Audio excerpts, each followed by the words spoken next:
That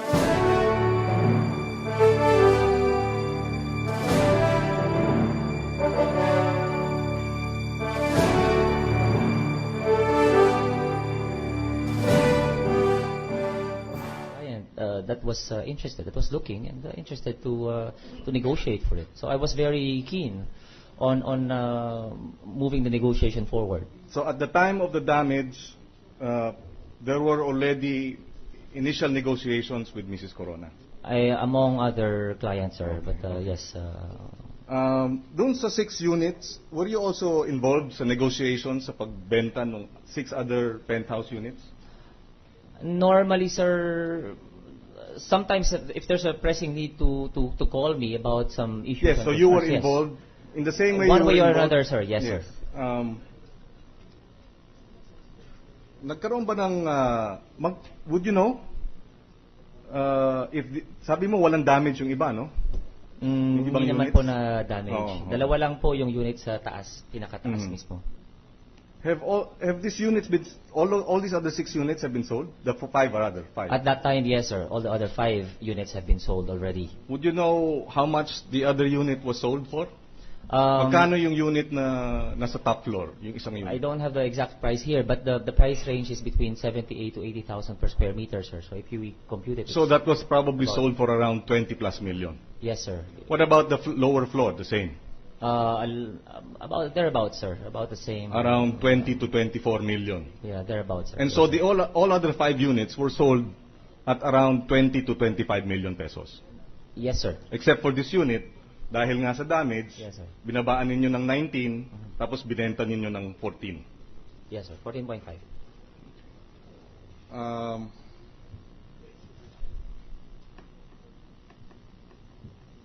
So sino ang nagdesisyon na kay Ginang Corona ibigay o ang maging buyer at hindi yung ibang interested na buyers? Was that your decision? Basically po, it was by decision, but we have to also take into consideration how we operate in our department. Usually it's on a first come first served basis. So nagkataon po na siya yung mas in-entertain namin para dito. Nagkasundo na ho kami, mas interesado siya, and we just and as I've mentioned, at this point we were quite desperate to dispose of it. There's a huge cost in carrying this particular inventory. It's big. And as I've mentioned, this was in 2008. Times were getting to be difficult. People were losing their shirt. I was losing my hair. So things were getting difficult for us. So I had to make a decision. It was the tail end of 2008, and I had to make that decision, Your Honor. Okay. No other questions, Mr. President. Maraming salamat. Thank you, pa. Majority Floor Leader. Senator Drilon, Mr. President.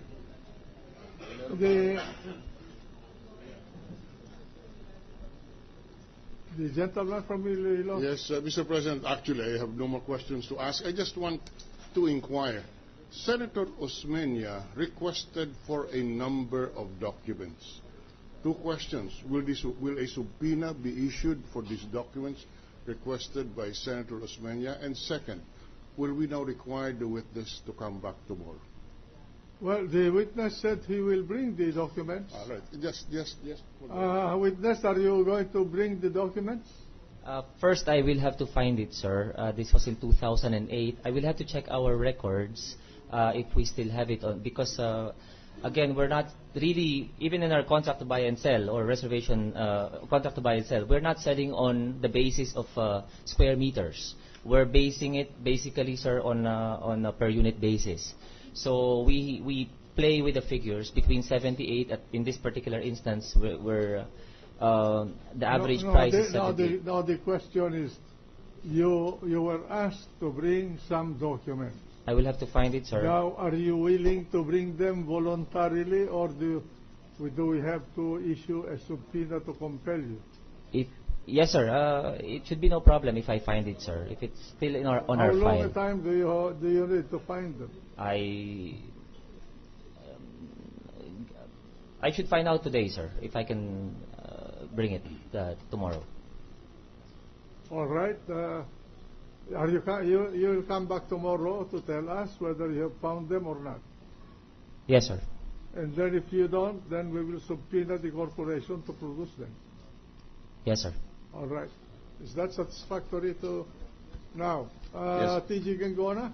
Yes, Mr. President. Senator DG Gingona and then Gingona. Senator Villar. Yes. Thank you, Mr. President. Gusto ko lang, I just want to be clarified. I'd like to ask the prosecution. Let me just take off where Senator Drilon tried to define, using the Supreme Court decisions, the disclosure of a SALN. There are three elements of disclosure. One, truthfulness. Two, accuracy. And three, timely. In 2008, the unit was purchased. Am I correct, Mr. Prosecutor? You allege. May I respond, Your Honor? Whoever. Yes, Your I'm Honor. here to find out. The Just contract, to clarified. Anybody can answer. the contract to buy and sell was executed in 2008, while the deed of absolute sale was executed in 2009. And the amount was 14.5. Yes, Your Honor. Okay. Ang kailangan nakalagay dito sa SALN, nakalagay fair market value. Yes, Your Honor. Okay. Ang ibig sabihin, sa pagkaalam ko ng fair market value, kung saan ang isang nagbebenta ng bagay at ang isang bumibili ng bagay nagkasundo. That's correct. When Your there is a meeting of the minds between the buyer and the seller, then you have a sale. And therefore, that sale is a reflection of the fair market value. Ganun po ba? Your Honor, may I? Ganun po ba? Yes, Your Honor. Okay. So therefore, for this purpose, 14.5 would be the fair market value. For this particular transaction, yes. Okay.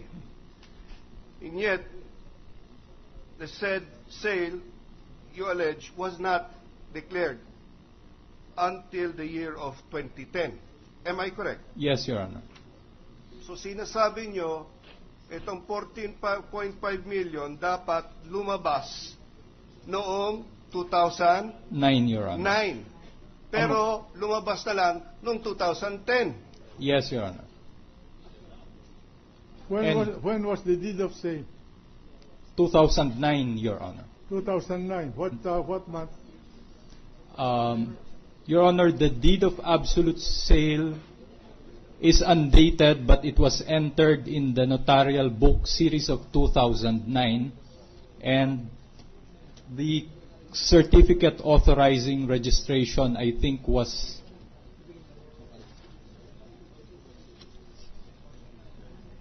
issued sometime in December 2009. When was it received by the owner? By the transferee? We are not aware, Your Honor, but we are basing this on the provision of the Civil Code that there is constructive delivery when the formal instrument is executed. Yes. Thank you, Your Honor. So again, you're basing it on what provision? Your Honor, under the Civil Code. You mean the constructive delivery? Yes, Your Honor. When the title is issued or when the deed of sale was concluded?